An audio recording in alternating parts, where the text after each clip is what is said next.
इस समय अंतर्राष्ट्रीय स्तर से जो एक बेहद अहम खबर आई है वो कतर से आई है। कतर छोटा सा देश है और 2021 में उसकी आबादी 22 लाख थी। कहने का मतलब ये है कि कतर जैसे 2-3 देश हमारे यहाँ नोएडा में समझ जाएंगे पॉपुलेशन के हिसाब। तो वहां से जो खबर आई है वो ये आई है दोहा, कतर की राजधानी दोहा है, छोटा सा देश है। वहां पे अभी भारतीय नौसेना के 8 भूतपूर्व अधिकारियों को मृत्युदंड की सजा दी गई। इसमें से 7 अधिकारी हैं और एक सेलर। सेलर एक पद होता है इंडियन नेवी। तो ये जो अधिकारी गण हैं उनके नाम बेटा एक बार देख लो कि इनके नाम क्या। इसमें कैप्टन नवतेज सिंह गिल हैं और कैप्टन नवतेज सिंह गिल, कैप्टन सौरभ वशिष्ठ और captain Virendra Kumar Verma, commander Purnendra Tiwari, commander Sagnakar Pakala, commander Sanjeev Gupta, commander Amit Nagpal और सेलर नागेश। ये 8 लोग हैं, 7 अधिकारी रहे हैं और एक सेलर। सेलर जो चलाएगा। ये 8 लोग भारतीय नौसेना के रिटायर्ड पर्सन हैं और ये लोग कतर में एक कंपनी है, उस कंपनी में नौकरी कर रहे हैं। वो जो उनकी कंपनी है वो कंपनी क्या काम करती है, वहां के उनको ट्रेनिंग देती है सैनिकों को और उनको सैनिक साज सज्जा के बारे में जानकारी देती है। तो इस मामले में इनको अरेस्ट किया गया है कतर की इंटेलिजेंस एजेंसी की जो स्टेट ब्यूरो है, उन्होंने इनको अरेस्ट कर लिया है और इसके बाद अब उनको अक्टूबर के अंतिम सप्ताह में कतर की एक अदालत ने फांसी की सजा दी। सवाल ये है कि फांसी कतर में बहुत ज्यादा पॉपुलर नहीं है, जैसे ईरान में है या अन्य अरेबियन मुस्लिम कंट्रीज में है। इस तरह पॉपुलैरिटी फांसी न कहो, उसे मृत्युदंड कहो, क्योंकि कतर में फांसी नहीं लगाई जाती। हमारे देश में जो सीआरपीसी है उसके सेक्शन नंबर 354 के क्लास 5 में लिखा है कि अगर फांसी की सजा दी जाएगी तो उस आदेश में लिखा हुआ होना चाहिए कि उसको गर्दन में रस्सी से बांधकर तब तक लटकाया जाएगा जब तक वो मर न जाए। अर्थात हमारे देश में फांसी गर्दन में रस्सी बांध के लटका दिया जाता, वहां शूट किया जाता। कतर में जब डेथ पेनल्टी एग्जीक्यूट की जाती है तो शूट किया जाता। अब जरा उनका लेखा जोखा देखने कतर के डेथ पेनल्टी पहले ही हम लोगों ने चर्चा की कि बहुत ज्यादा वहां फांसी की सजा नहीं दिया। पिछली बार जो फांसी की सजा दी गई थी वो मार्च 2020 में दी गई। आपको याद होगा कि आपके यहाँ भी भारत में भी 20 मार्च 2020 को तिहाड़ जेल में निर्भया कांड के 4 मुलजिमों को फांसी दी गई थी। पवन जल्लाद ने दिया। 20 मार्च 2020 के पहले जो फांसी दी गई थी कतर में वो 2003 में दी गई, यानी 17 साल तक 2003 से 2020 तक किसी को भी प्राण दंड नहीं दिया गया। अर्थात 2003 से और अब तक 2023 तक यानी 20 सालों में सिर्फ 2 लोगों को फांसी की सजा दी गई। अब एक बात हो, अगर आप अपने देश का लेखा जोखा देखें तो हजारों की संख्या में मुल्जिमान होंगे जिनको सुप्रीम कोर्ट के बाद भी जिनकी फांसी की सजा बरकरार है, लेकिन एग्जीक्यूट नहीं हो पाए। कतर में अगर 8 इनके साथ 2 और को दी गई है, 10 को छोड़ दिया जाए तो कुल 21 आदमी और हैं जो वेटिंग लिस्ट में। अर्थात 2003 से 2023 तक कुल 2 लोगों को फांसी दी गई। आज की तारीख में इन 10 को छोड़कर कुल 21 लोग ऐसे हैं जिनकी फांसी दी जाती। फांसी मतलब डेथ पेनल्टी। उस 21 में 3 कतर के नागरिक हैं और 18 अन्य देशों के नागरिक हैं, जिनमें सबसे ज्यादा भारत के हैं, जिनकी संख्या शायद 8। बाकी पाकिस्तान, बांग्लादेश, अन्य देशों के नागरिक। और उन 18 में से जो 3 नागरिक उनके हैं वेटिंग लिस्ट में, उसमें 1 महिला है। अर्थात कतर में आज के डेट में सिर्फ 1 महिला है जो फांसी की सजा का, जो अपना प्राण दंड का इंतजार कर रही है। हमारे यहाँ तो महिलाओं की संख्या ही 200-400-500 होगी। खैर, ये रहा आंकड़ों की बात। ऐसी एक चीज नजर आता है कि कतर में प्राण दंड देना जनरल वे में नहीं। काहे के लिए प्राण दंड दिया जाता है वहां? एक तो मर्डर के लिए और दूसरा जासूसी करने के लिए।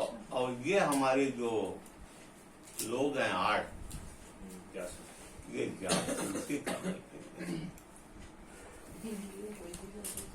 जासूसी इस सेंस में इन्होंने इटली से एक पनडुब्बी खरीदी कतर,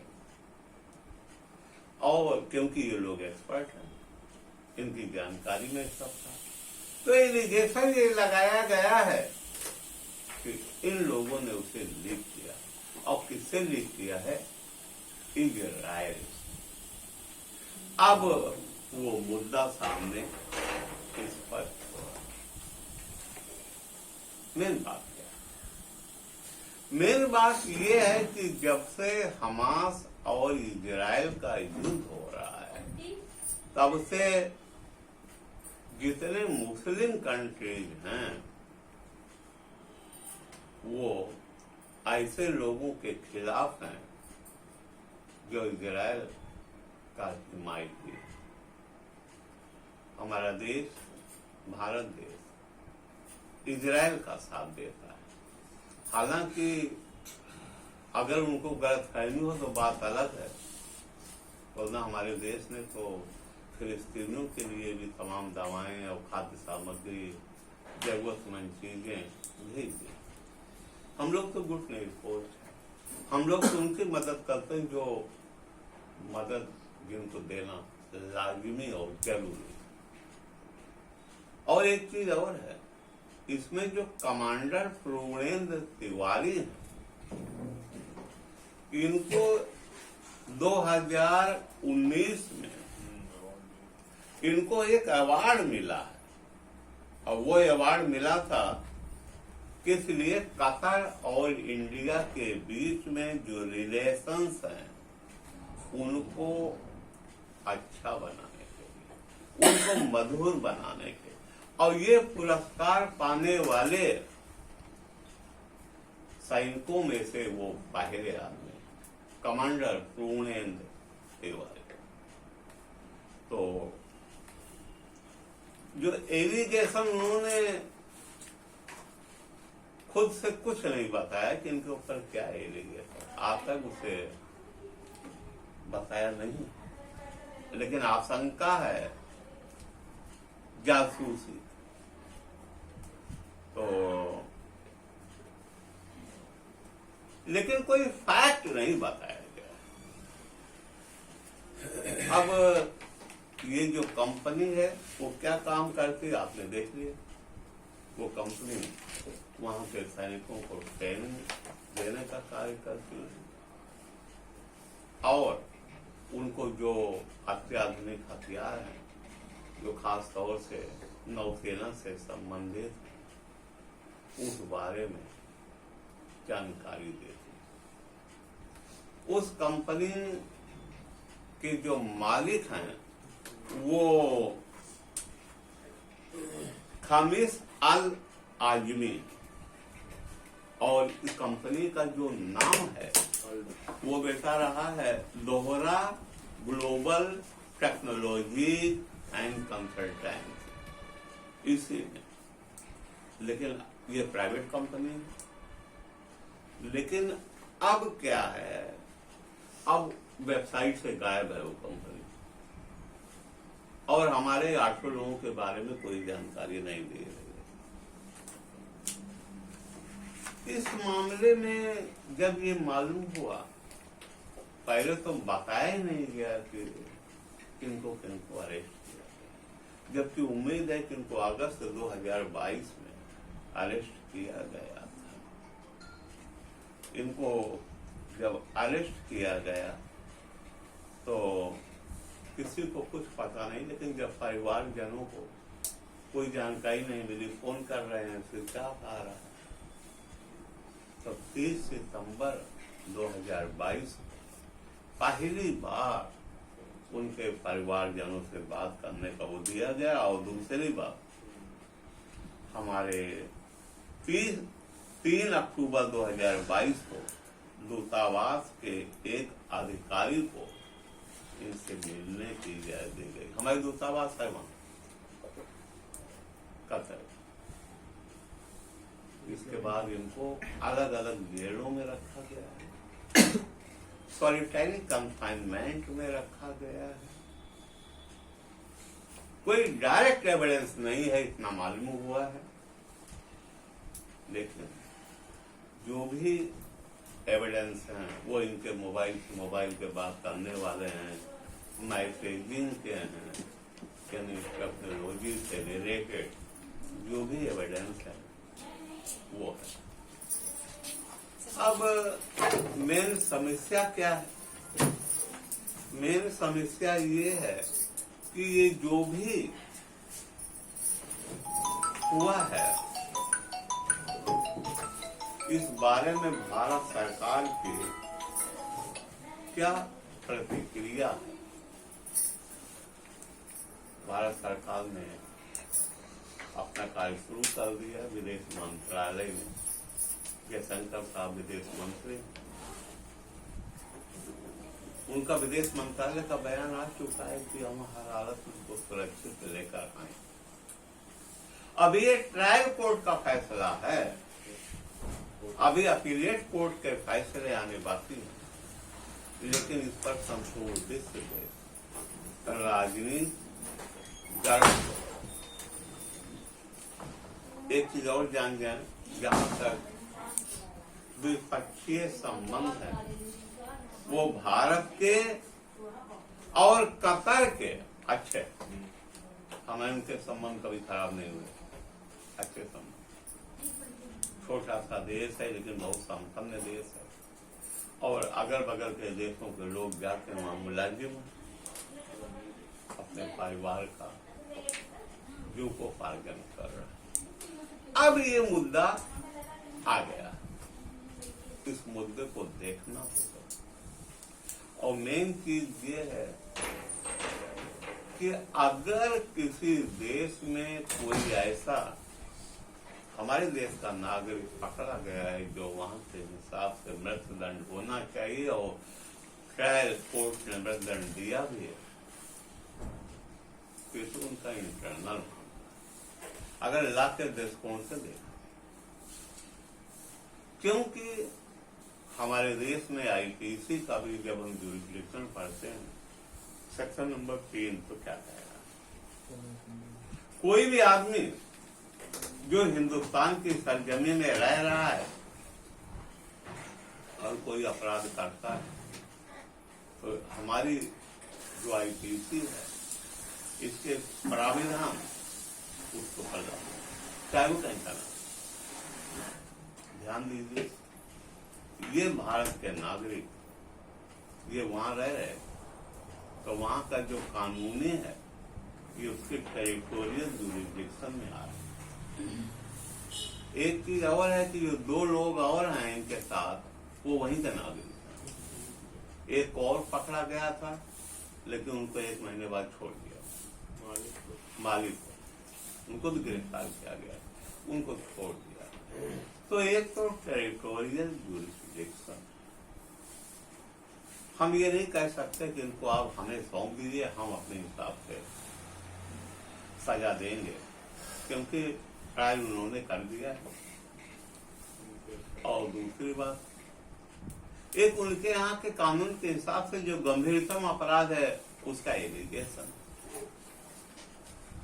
तो आपके पिछड़ा जो भी रहा हो कि हम ये बड़े बहादुर रहे या कुछ करें, इससे क्या लेना देना। फिलहाल इस प्रकरण में अब ये उस मंच पे आ गया है जहां सरकारें इसमें कुछ करेंगे। हम उम्मीद ये करते अवश्य कि भारत सरकार इसमें इंटरफेयर करके और इन लोगों को सुरक्षित लाए।